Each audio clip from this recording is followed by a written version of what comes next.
सकटासुर दैत्य इतना बलवान था कि 100 कुंटल वजन की गाड़ी को एक ही हाथ से उठा के घुमा घुमा करके 8 कोस ऊंची फेंक देता था। सकटासुर दैत्य जब आते हुए देखा कन्हैया लाला ने, तो कन्हैया लाला रोवे लगे। पर बिनकी को सुन तो रोवे की आवाज है, क्योंकि सज्जनों मैया जब गीत गाते और नचते हैं ना कितूं, तो फिर ना बिन ध्यान रहे तो कि मैं 6 महीना के मोड़ा है घर अकेलो सोवत छोड़े वाले, अगर जगे आयो तब गिन नहीं पड़े कि रोई नहीं जाए, फिर मैयाओं को ध्यान नहीं रहता। सकटासुर दैत्य आ गया और 100 कुंटल वजन की गाड़ी को एक ही हाथ से उठा के और घुमा घुमा करके एकदम लाला के ऊपर गाड़ी को छोड़ दिया। कन्हैया लाला ने पालने में ते अपनों सीधो पैर ऊपर को कर दिया कि 100 कुंटल वजन की गाड़ी कन्हैया लाला के पैर ते टकराए के और उल्टी सकटासुर के माथे जाए लगी है। ऐसी जोरते लगी माथे कि सज्जनों सकटासुर के शरीर के 100 टुकड़ा है गए छोटे छोटे, और 100 टुकड़ा कोसन दूर जाए के गिरे हैं। तो नैवा श्रणोत वै रुदितम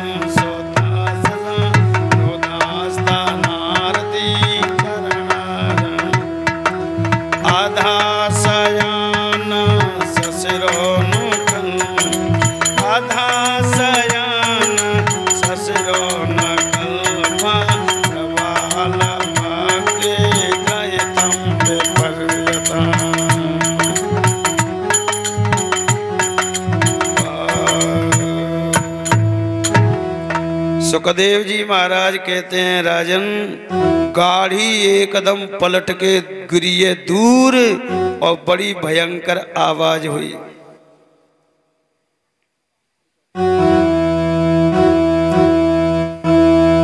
और जब गाड़ी की आवाज हुई तो आवाज को सुन के अंदर जो गीत गा रही थी गोपियां, एकदम ढोलक बंद, मजीरा बंद, नाच वो बंद और गीत बंद। और दरवाजो खोलियो, सांकर खोल के बाहर देखियो तो मैया यशोदा गाड़ी को पलटी हुई देख के पछाड़ खाती हुई रोती हुई आई। लपक के अपनो लाला गोद में लियो और लाला सुरक्षित देख करके नारायण भगवान को धन्यवाद दे रही हैं कि नारायण आपने बड़ी कृपा करी कि मेरो लाला आपने बचा लो, कि देखो को 100 कुंटल वजन की गाड़ी ये फेंके गो, मैं लाला के ऊपर फेंक देते तो कहा बचतू। तब तक ग्वाल वाल आए 10-11 ग्वाल वाला, और ग्वाल वाला है के बोले मैया हम बतावे जी गाड़ी कैसे पलटी है, के बताओ। कि तुम तो गीत गायबे में नाचवे में लगी और तेरे लाला ने लगायो रोवे पे नंबर। हमन सोची कि चलो लाला गोद में लेके मैया दिया में भीतर घर। मैया 4 कदम ना चल पाए हम आगे, और ये तब तक ते लाला ने ऐसी लात मारी जा गाड़ी में कि पहले तो ये चकई की तरह घूमी है, फिर धड़ाम सी जाके गिर पड़ी है। जय हो। मैया यशोदा बोली ये पूरे हिंदुस्तान के झूठा जा ब्रज में ही आएगे का। अब बहना पूछो जिनते कि झूठू बोलो तो ऐसी तो बोलो जो चल जाए। मैं 6 महीना को लाला कन्हैया, और बताओ जा 100 कुंटल वजन की गाड़ी में लात मार के फेंक दे तो अब ग्वाल वाल बोले मैया हम सही कह रहे हैं तेरी कसम। मैया बोली कसम खइयो अपने मैयो बापन की जाऊ जेते। मैया के एक भी बात नहीं भरी। अब तो मैया एक बगल गोदी में लाला को ले के रखती हैं, एक हाथ से रोटी बेलती हैं, तवे पे डालती हैं, सेकती हैं। अब लाला गोदती नीचे ही ना उतर रही, सोती है तो बगल में सुलाती हैं। सुखदेव जी महाराज कहते हैं अब कन्हैया जी महाराज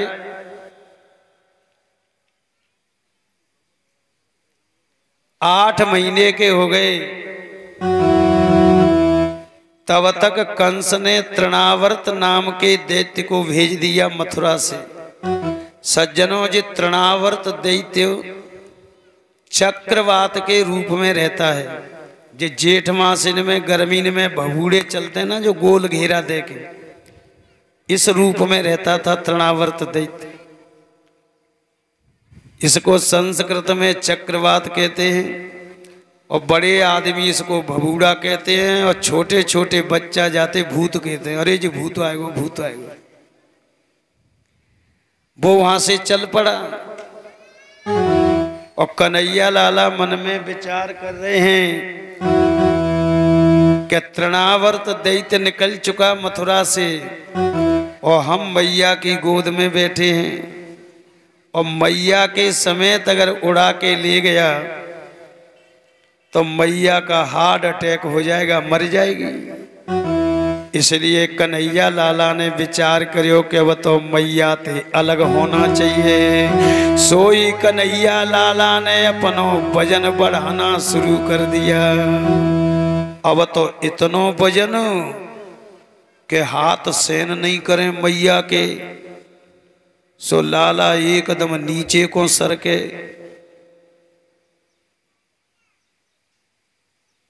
और मैया दो हाथन ते पूरी ताकत लगावे और ऊपर को लेवे लाला है न्यो करके लेवे।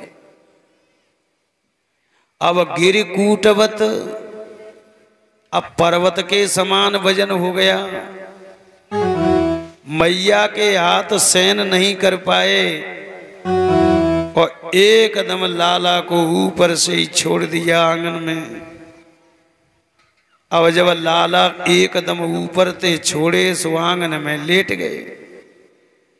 अब मैया यशोदा लाला के पेट में उंगली गाड़ गाड़ के और कह रही हैं कौदारी के को दूध तो ना पीगो जे ज्यादा।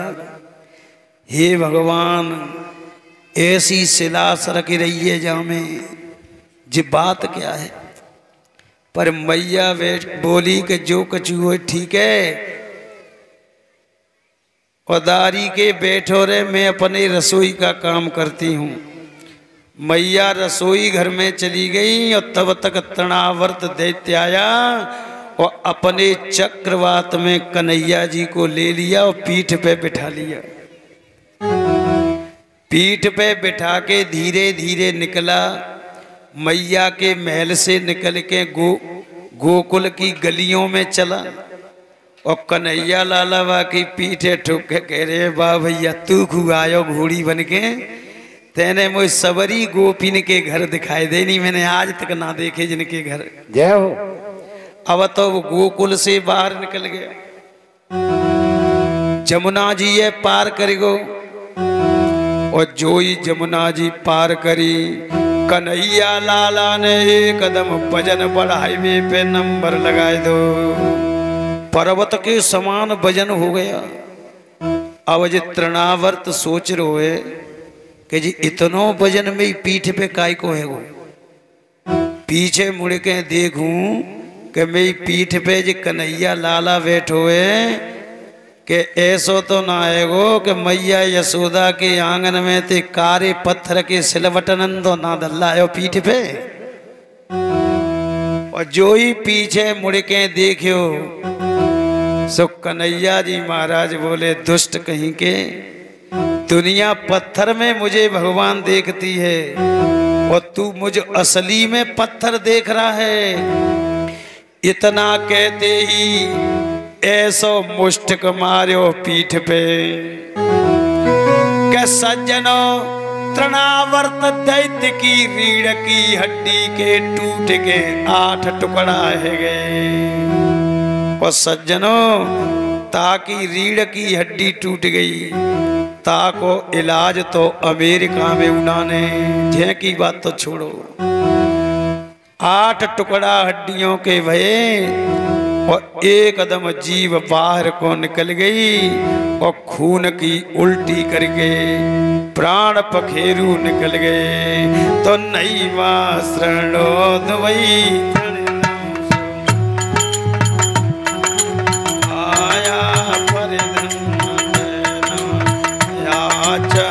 आया पर धन। जब प्राणांत हो गया तो सुखदेव जी कहते हैं राजन, पास में ये ग्वारिया गाय चरा रहा था, बाने मैया यशोदा सूचना दी कि मैया तृणावर्त दैत्य की पीठ पे तेरो लाला बैठे हुए और तृणावर्त दैत्य मरो पड़े हुए। मैया एकदम और नंद बाबा पछाड़ खाते हुए सवरे गोकुलवासी गोपियां ग्वाल वाल पछाड़ खाते हुए और सज्जनों वहां पहुंचे। मैया ने अपनो लाला गोद में लियो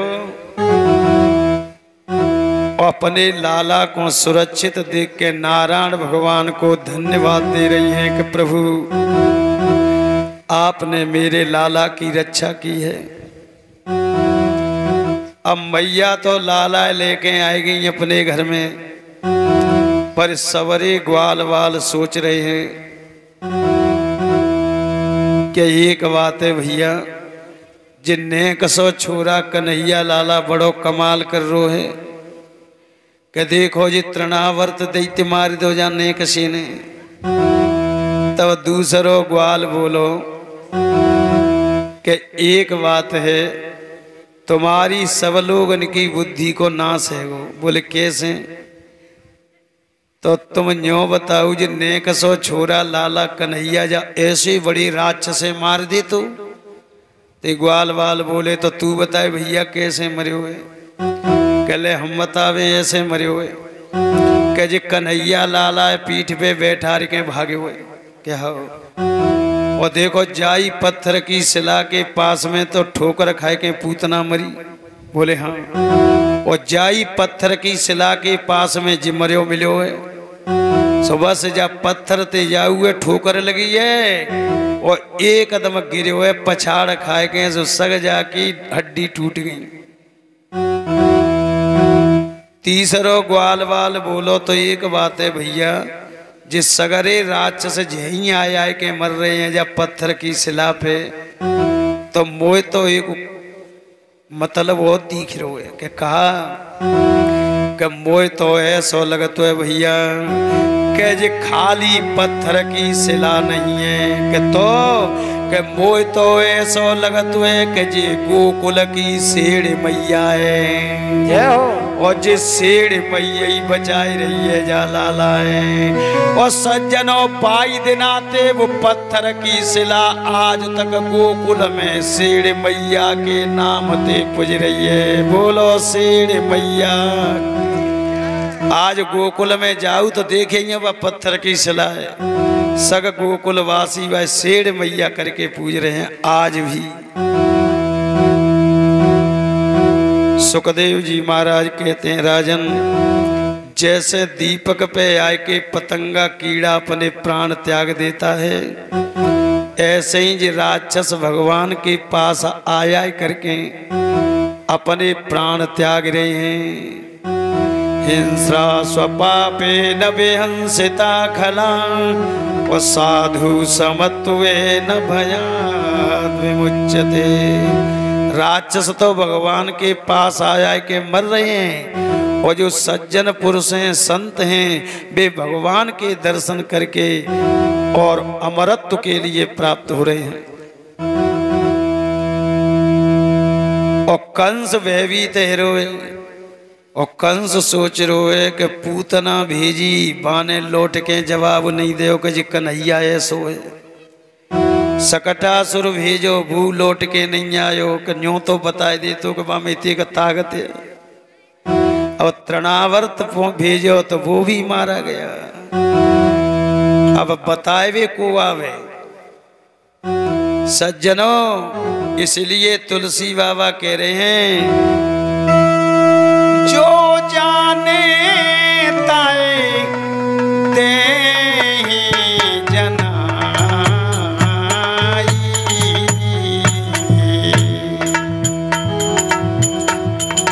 जानत तुम ही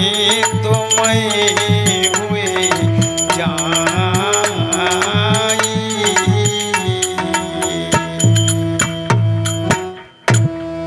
जो भगवान को जानना चाहते हैं वे सज्जनों भगवान में ही लीन हो जाते हैं। फिर लौट के ऊपते जे कहवे ना आवतई कि भगवान ऐसे है, कहवे तो बुआवे तय भगवान छोड़ दें। भगवान तो अपना मुक्ति स्वरूप परम धाम दे देते हैं, वो फिर लौट के कभी आता ही नहीं है इस लोक में। तो कहेगा कौन फिर कि भगवान ऐसे हैं। सुखदेव जी महाराज कहते हैं राजन, अब कन्हैया लाला 1 साल के हो गए। वो ही भादों कृष्ण पक्ष की अष्टमी का दिन आ गया। और सज्जनों वसुदेव जी महाराज अपने कुल पुरोहित के पास पहुंचे, गर्गाचार्य जी के पास में मथुरा। और गर्गाचार्य जी से बोले गुरुजी आप ते बड़ो ज्योतिष को विद्वान संसार में कोई नहीं है, एक काम करो आज मेरो लाला 1 वर्ष का हो गया। महाराज मेरे मित्र नंद बाबा ने जाने कहा नाम रखे होगो, सो तुम जन्म पत्री लेके जाओ और मेरे लाला को नामकरण संस्कार करके आओ। पूछ ले वे करो पप्पू देवरिया जी माखन चोरी लीला हो तो वही यही हो, क्योंकि ये लोग बार शिकायत कर रहे हमसे कि डिस्टर्ब होता है कथा में। तो तभी आए थोड़ी देर के लिए, तभी बुला लेंगे। माखन चोरी होगी तब लइयों तब अच्छे भी लगेंगे ग्वाल वाल। और सज्जनों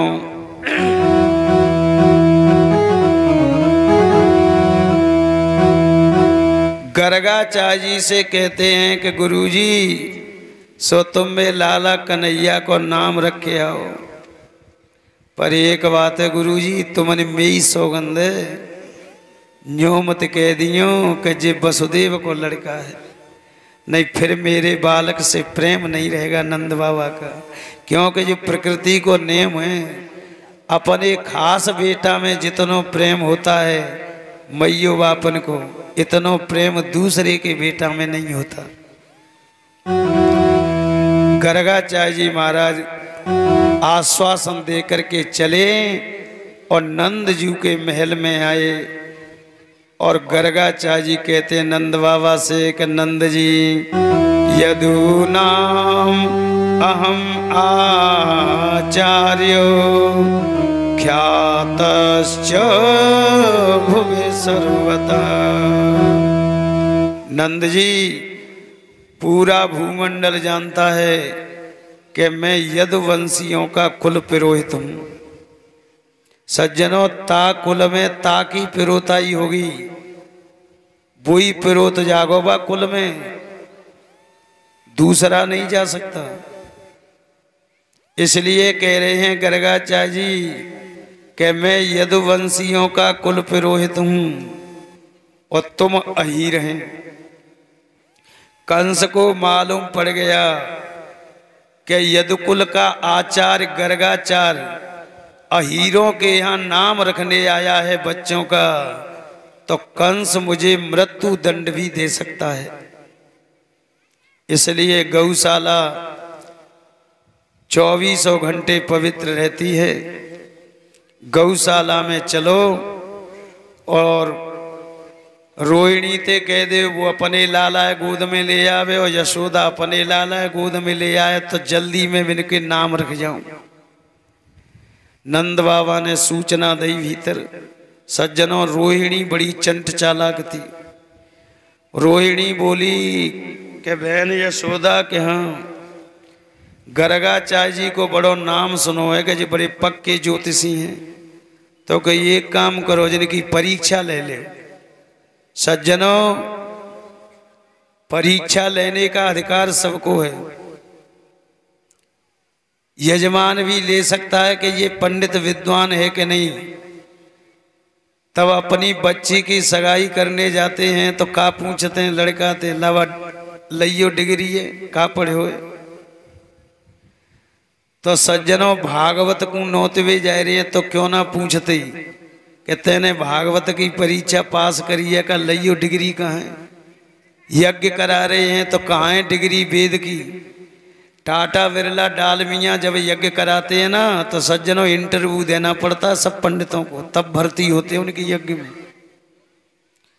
क्योंकि जब जो है तुम दक्षिणा खर्च कर रहे हो, पैसा खर्च कर रहे हो और तुम्हारे उल्टे सीधे मंत्र भूल गए यज्ञ में तो कोई लाभ नहीं मिलेगा, तुम्हें नुकसान हो देगा। परीक्षा लेने किसान भी परीक्षा ले लेते हैं। एक पंडित जी पानी देखते जमीन में बोरिंग के लिए, अब एक यजमान लेवाए के ले गो। अब घर आए के बोलो पंडित जी पहले तो भोजन पाए ले, फिर मैं खेत पे ले चलेंगे उच्चक पे सो पानी देखी दियो के ठीक है। अब यजमान ने कहा करो कि गाढ़ी लौंदा सी खीर कर दी और पूड़ी बनाई दी। अब थाली में नीचे तो रख दो बूरो और ऊपर ते रख दो गाढ़ी खीर को लौंदा और पूड़ी सब्जी दे दे। अब पंडित जी ने पूड़ी को कोर तोड़ के ऊपर ते खीर ते लगाए के खाए। तो पंडित जी बोले जजमान जे तो काम खराब है वो के का है वो के भैया तू जा में बूरो चीनी डाले वो भूले वो जे तो खीर फीकी दरी है। तई भाई यजमान ने हाथ जोड़ के कही के पंडित जी जा खीर के 4 आंगुर नीचे बूरो धरे हो ताको तो तुम्हारे पतो लगो ना तो तुम 80 हाथ गहरो पानी कहाँ ते देख लोगे पंडित जी। जय हो। और बात तो सही है, 4 आंगुर नीचे बूरो धरे हो ताको तो तुम्हारे पतो नहीं पड़ पाए हो तो 60 हाथ गहरो पानी कैसे देखेंगे। सो मैं तो देख गो पानी तुम पधारो। हाँ ऐसे ही जो है रोहिणी बोली कि मैं लाला है तो तुम ले लो बहन और तुम्हारे ये मैं ले लेंगे गोद में और फिर तुम न्यो की न्यो के जिम्मे और लाला है जाको नाम रख दे। ऐसो ही करियो। अब रोहिणी को लाला यशोदा की गोद में, यशोदा को लाला रोहिणी की गोद में। यशोदा सगते पहले पहुंची और बोली गुरुजी जी मेरो लाला है और या को तुम नाम रख दो। गर्गाचार्य जी ने आंख बंद करके जो ही सिरोदो साधो तो यशोदा की गोद में 1000 फनवारो सर्प दिख्यो। शेष कोई तो बता रहे शेष भगवान दिखे। सोई कहने लगे गर्गाचार्य जी के सुन ले मैया यशोदा आया हूं हे रोहिणी पुत्र रमयन सुहृदो गुणई आख्यस्ते राम इति बलाधिक्यम बलम विदु। कहने लगे मैया यशोदा बुरो मत मानियो जिलाला तुम्हारा नहीं है तो कौन को है महाराज। अयम रोहिणी पुत्र, ये रोहिणी को बेटा है। और देख मैया जा योग माया लाई ये खींच के काऊ के गर्भ में थे और रोहिणी के गर्भ में डाले हुए, इसलिए जाको नाम संकर्षण होगा। संकर्षण संस्कृत में बातें कहते हैं जो खींच के कितु अंत ते लायो गयो हो। बलाधिक्यम बलराम, और बल की इतनी अधिकता होगी कि जैसे समुद्र में कोई पानी की था नहीं ले पाया ऐसे ही जाकी कोई था नहीं ले पाएगा। इसलिए बलाधिक्यम बलराम, बल की अधिकता होने से इसका नाम बलराम होगा। सज्जनों एक बात बताएं, सवन की ताकत लिखी है शास्त्रों में। कंस में 60,000 हाथियों की ताकत थी गजेंद्र हाथी में 10,000 हाथियों की ताकत थी, पर 3 की ताकत है आज तक संसार में कोई तोल ना पायो, न ऋषि न मुनि न विद्वान न पंडित। और वे 3 कौन है? एक तो हनुमान जी महाराज और एक लक्ष्मण जी और एक बलराम जी। ये 3 की ताकत को पार आज तक कोई तोल नहीं पाया। इसलिए गर्गाचार्य जी बोले कि बल की अधिकता ते बलराम केगी दुनिया, प्रेम ते जाते दाऊ भैया कहेंगे और कई हो जाते यानी दाऊ जी महाराज कहेंगे। सो जाए तो तुम दे दे, अब जिनको तो मैं अब वर्णन भी का करेंगे, ताकि ताकत कोई पार नहीं है। सो बलराम जी का नाम रख के और रोहिणी की गोद में दे दिया और अपनो लाला यशोदा जी ने लियो गोद में। और जब ध्यान लगाए के देखियो तो सज्जनों चतुर्भुजी नारायण भगवान गोद में दिखाई दे रहे हैं। तब कहते हैं गर्गाचार्य जी महाराज के सुन मैया, अरे सौम्य नाम सम्मत सर भादो और कृष्ण पक्ष श्रुति गायो और अष्टमी तिथि रोहिणी नक्षत्र हर्षण योग बतायो, हर्षण योग बतायो मेरी मैया, हर्षण योग बतायो। माताओं कितनी बार तुमसे कह दिया हटो, इस रास्ता को छोड़ो, इधर उधर हो जाओ। मतलब जय हो साहब, राधे राधे। देखो धौलपुर से पधारे हैं कथा सुनने के लिए, वारे और तुम्हें जगह ही ना मिल रही। माताएं तो न्यों समझ रही हैं कि जो गैलरी हमारे कहा जाए, लगा रिजर्व छोड़िए पंडित जी ने। इतना तो सोचो, ये गैल आने जाने वालों के लिए। आप इधर उधर हो जाओ, उधर से भी हट जाओ, क्योंकि आप व्यवस्था मत भंग करो। अब वो आ रहे हैं तो तुम्हें हाथन ते जो हटाए रहे, हटो हटो निकलन दो, तो अच्छी बात है। इसलिए सब हो जाओ, इधर उधर गैल को खाली छोड़ दो। मैया कहने लगी कि देखो गुरुजी, आज तक तो मैं पढ़ी लिखी हूं नहीं और काऊ स्कूल में हूं, पढ़वे ना गई। मोए तो महाराज सूदो सूदो हिसाब बता दे कि जे गिरे पड़े हुए जाके कुंडली में तो जे कामन करे वो। तो सुन ले मैया, 12 घर होते जन्म कुंडली में। पहलो घर शरीर को है, जा शरीर में उच्च को चंद्रमा बृहस्पति बैठे हुए, तो जाते का होगा बाबा के सुन मैया। अरे ब्रस है लगन उच्च को निष्पति और तन को है सुखकारी, और दल चतुरंग चले जाके संग परिये नाम बिहारी, परिये नाम बिहारी मेरी मैया, परिये नाम बिहारी। चल चतुरंग चले इनके संग पड़िए नाम बिहारी।